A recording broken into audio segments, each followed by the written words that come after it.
আসসালামু আলাইকুম। Hello everyone. আজকে একটা গুরুত্বপূর্ণ ভিডিও নিয়ে এসেছি। আপনারা যারা আপনার যেকোনো ইমেজ, স্ক্রিনশট অথবা যেকোনো স্ক্রিন থেকে আপনারা টেক্সট কপি করতে চান, তাদের ক্ষেত্রে আপনাদের এমন একটা অ্যাপসের সাথে পরিচয় করিয়ে দিব, যেটাতে ইজিলি আপনারা করতে পারবেন। আপনারা Google Play Store এ এসে টেক্সট কপি অন স্ক্রিন লিখে সার্চ দিবেন। সার্চ দেওয়ার পরে দেখবেন যে কপি টেক্সট অন স্ক্রিন দ্বিতীয় যে অ্যাপসটা আসবে, আপনার এটা ডাউনলোড করে নেবেন। তো আমি ডাউনলোড করে নিয়েছি। তো ডাউনলোড করার পর আপনি এখানে অ্যাপসটা ওপেন করবেন। তো আপনি অ্যাপসটা ডাউনলোড করার পরে এখানে দেখেন ওপেন অপশন আছে। তো আপনারা অ্যাপসটা ওপেন করে নেবেন। ওপেন করে নেওয়ার পরে আমি একটা স্ক্রিনশট ট্রাই করেছিলাম যে ইবেলির খালাতো ভাই ফ্লাইট এক্সপার্ট ভেগে গেছে। তো আমি নতুন একটা স্ক্রিনশট আমি ট্রাই করি। তো এখানে আপনি ফ্রি ইউজ করতে পারবেন, আর যেটাতে আপনার অ্যাডস আসবে না।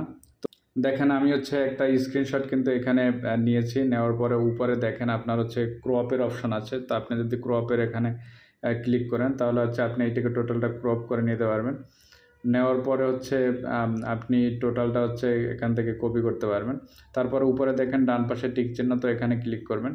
ক্লিক করার পরে তারপরে আরেকটা সেকেন্ড বার ক্লিক করবেন। ক্লিক করার পর দেখেন এখানে কিন্তু আপনার লেখাটা কিন্তু চলে আসছে। আসার পর উপরে দেখেন এখানে কপির অপশন আছে। তো এটা কপি করে নিতে পারবেন। তারপরে শেয়ারের অপশন আছে, শেয়ারও করে নিতে পারবেন। তারপর টেক্সট ফাইল, এটাকে আপনার ফাইল হিসাবেও করে নিতে পারবেন। তো আপনি এভাবে নরমালি আপনার যেকোনো ছবি, স্ক্রিনশট অথবা অন স্ক্রিন আপনার টেক্সটগুলো কপি করতে পারবেন। তো ভিউয়ার্স, এভাবে টিপস অ্যান্ড ট্রিক্স আমার চ্যানেলে প্রতিনিয়ত আমি আপলোড করে থাকি। তো এভাবে প্রতিনিয়ত ভিডিও পেতে অবশ্যই আমার চ্যানেলটি সাবস্ক্রাইব করবেন এবং লাইক, কমেন্ট, শেয়ার করবেন। বেল আইকন ক্লিক করে পাশে থাকবেন। ধন্যবাদ সবাইকে।